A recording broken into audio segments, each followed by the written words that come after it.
Finland is not well known for its arms manufacturing prowess, and there's a reason for that. Before the mid-20th century, the government simply didn't have the means to develop the industry. And during the Cold War, political complications arose. Historically and geographically, though, Finland could not really remain truly neutral. After the events of the Winter War and the Second World War, the country found itself between the Devil and the Deep Blue Sea, squeezed between two massive geopolitical blocs. During the Winter War, Finland had to make do with a small fleet of Western tanks and a small number of vehicles captured from the Soviet forces.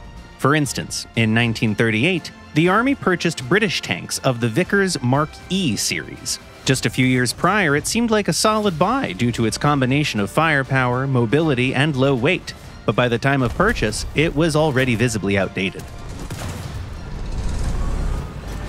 At the very start of the war, the Finnish Armored Corps only had the Vickers tanks that we just mentioned and some old Renault FTs.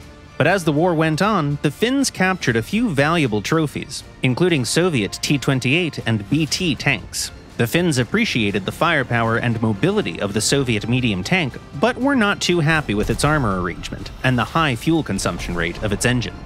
Despite that, the T-28 became the true star of the Finnish armed forces, and BT tanks were soon converted into SPGs, called BT-42s.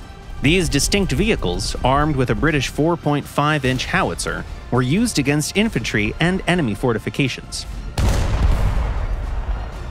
Later, during the Second World War, Finnish forces captured and converted several KVs and T-34s. As before, they quickly found their place within the Finnish ranks. Tanks of the KV series, practically impervious to fire from anti-tank rifles and low-caliber guns, were basically moving fortresses of the early war period, and Finnish T-34s also performed very well. The Finns kept both of them in service right till the end of the war, even after Germany provided Finland with Panzer IVs.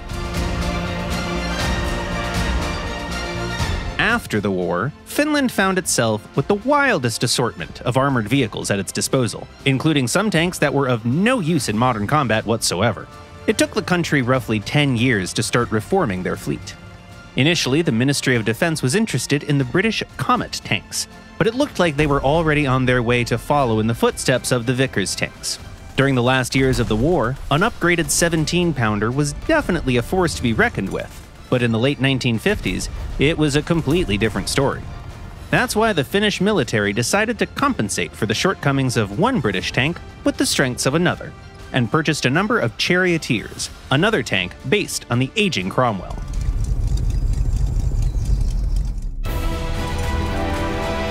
It wasn't British tanks that interested Finland the most, though. Finnish decision-makers considered various potential conflicts and confrontations, from fighting Soviet forces on the side of the North Atlantic Alliance to engaging Western armor on behalf of the Socialist Bloc. In the end, Finland decided to purchase dozens of Soviet T-54s and eventually T-55s as well. They were still decent vehicles for the time being, and came with distinct Soviet strengths. Finnish T-55s remained in service for decades and, closer to the end of the Cold War, received an upgrade package that brought them up to modern standards. They were fitted with the Swedish Bofors fire control system and received a potent 100mm APF SDS round made by Belgium.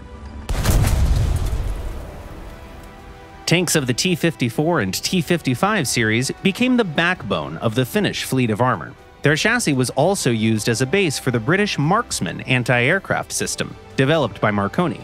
It featured two Ehrlichen cannons, guided by a powerful radar and optical aiming devices, and could hit targets at a distance of up to 4 kilometers. In War Thunder, we have a modernized version of this SPAA, a Marksman turret on the Leopard 2 chassis. One of the last additions to the Finnish fleet from the Soviet roster were tanks of the T-72M series. During the turbulent times of perestroika, and especially after the collapse of the Soviet Union, Finland made moves to switch to the services of Western defense contractors, but they didn't abandon their Soviet inheritance completely.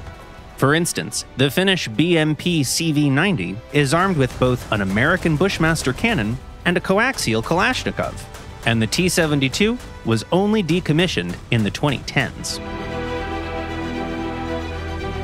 More modern Finnish vehicles have a distinct NATO flavor: German Leopard 2s, British SPAA systems, and French Crotale missiles for short-range air defense modules. At the same time, the Finns replaced the Soviet BTR with a vehicle of their own design. This is the Patria AMV. It's worth noting that this modular military vehicle is not only used by the country of its origin. A list of its operators includes Poland, Sweden, Slovenia, and several other countries. In War Thunder, you can find a variety of Finnish vehicles in the Swedish tech tree. And when we say variety, we mean it. There are armored vehicles for any kind of combat situation and any taste. What do you think about Finnish armor? Share your experiences in the comments below.